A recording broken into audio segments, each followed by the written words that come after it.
Welcome to How You Livin', a transformative podcast featuring best-selling author, inspirational speaker, and minister, Dr. Rick Rigsby. And now, Dr. Rick.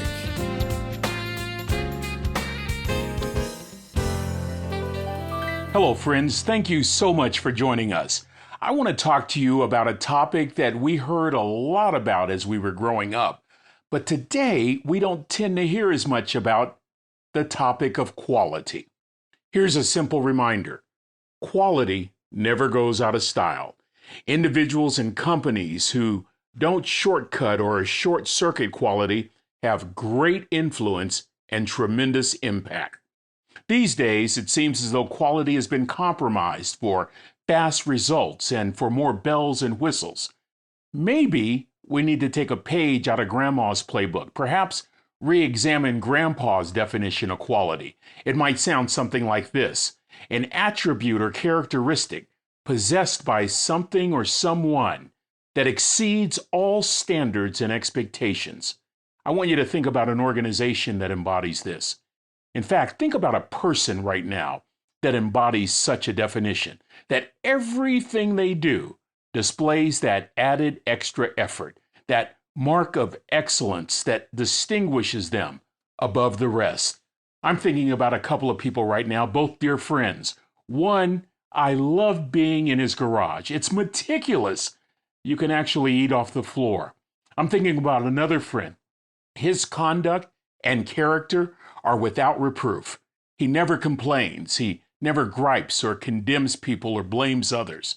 In both these examples of my friends, they possess something powerful. Their lives are intoxicating and inviting. I simply love being around them. I'm a better person as a result of them. They have cultivated the essence of being a quality person. Who they are and what they do reflects the highest standard of excellence, a standard that literally sets them apart. This was drilled into many of us as children, whether we're Boomers or Generation X or Millennials or Generation Zs. Many of us were influenced by citizens from that greatest generation, those who served in war, those who sustained families back home, those who forged a new frontier and rebuilt a post-war America. This is the generation who boldly pushed us from horse and buggy into an industrial explosion. We literally went from wagons and dirt roads to automobile plants and assembly lines. Quickly, folks who were normally limited in their lives to the immediate area around their homesteads were beginning to branch out. And before long, the landscape of America had dramatically changed. Communities had downtown areas and suburbs. These were the pioneers, our grandparents, our great-grandparents. And boy, did they possess tremendous qualities. At the top of the list, hard work. That's right, friends. Citizens who possessed great qualities built this country. You know, during graduate school in the 1980s, I didn't see a lot of books on leadership. Those leadership books would emerge a decade later, and they continue to enjoy production today. But what you did see back in the 80s was a proliferation of management books. And that's when I first learned about educator W. Edwards Deming. He began a discussion about quality circles back in the 1950s. Simply stated, quality circles incorporates a group of workers who work together, who not only solve problems, but strive to transform the quality of a company's culture. When they transform that culture, the thought is they improve organizational performance, as well as motivating one another to the highest standards. Japanese companies flourished by using Deming's theories. Those theories were formalized by Japanese leaders, resulting in the restoration of product quality, which led to the rebuilding of a sagging economy. Growing up as a child in the 1960s, we were literally infatuated by television. We didn't miss a show, especially color television. And I'll never forget our first color television set. Boy, you talk about a great quality product. The set was made by a company called Zenith, and I believe my parents, like so many, may have been swayed by the ad campaign. The commercial went like this: "At Zenith, the quality goes in before the name goes on." You see, friends, all of us desire quality. Quality in what we do, quality in the products that we buy, quality in the relationships that we have. So what's happened to quality over the years? As I've said earlier, I think it's been compromised for the sake of greater profits, pleasing stakeholders and investors, getting products and services out faster. But quality never goes out of style. Here's a nugget of common sense, courtesy of a spokesperson from that greatest generation, legendary UCLA basketball coach John Wooden, who said on one occasion, "If you don't have time to do it right, when will you have time to do it over?" Coach Wooden taught his players that failure is acceptable as long as you learn from it. You see, there's a strong connection between learning from mistakes and expanding the quality of one's life. Great people are not defined by their successes, but by how they bounce back from their failures. My father, the wisest man I ever met in my life, that third-grade dropout, also a member of that greatest generation, preached quality. He screamed it from the rafters.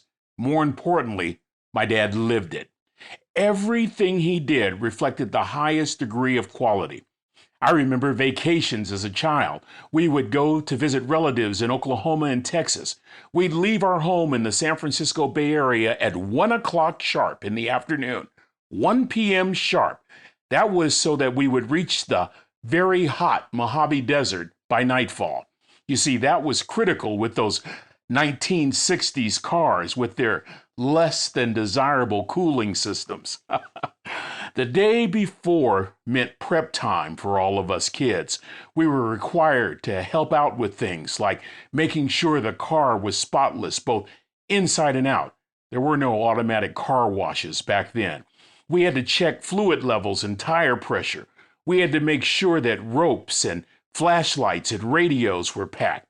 And then we had to do the job I hated most, the proper storage of luggage on the top of the car on the luggage rack.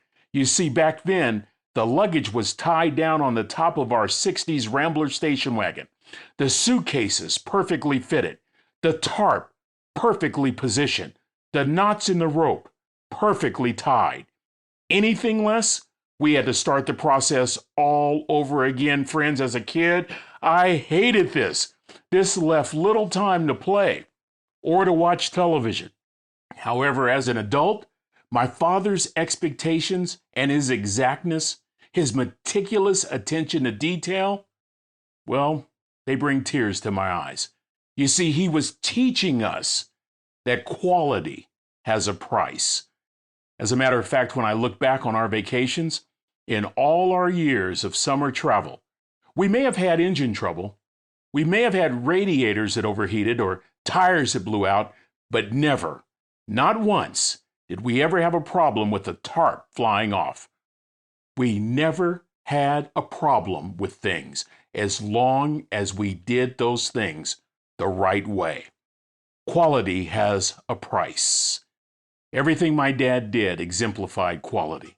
Whether he was painting the house or repairing the fence or coaching Little League baseball, he would often preach to us, if you don't do things the right way, what's the point of doing them at all? Quality wasn't just reflected in what my dad did. Quality was who my dad was. Every way in which he conducted himself, you saw quality. Whether it was the ability to control his tongue, or the commitment to hold a confidence, or the capacity to think the best of people, Roger Rigsby was practical and resourceful and thoughtful. He was careful. He challenged us to be the best we could be. And as a result, he influenced organizations. He impacted lives. Simply stated, my dad was a quality human being. You know what, friends? I'd like to continue this discussion on quality in a future podcast. But for now, that's going to do it for this episode. Until we meet again, this is Dr. Rick. asking the most important question I can ask. How you living? Are you ready to make an impact in your world right now? Do you want to stop existing and start living your best life right now? Dr. Rick wants to give you the first chapter of his best-selling book, Lessons from a Third Grade Dropout, absolutely free. Just go to www.rickrigsby.com/free gift to get the print or audiobook right now. This is thepodcastfactory.com.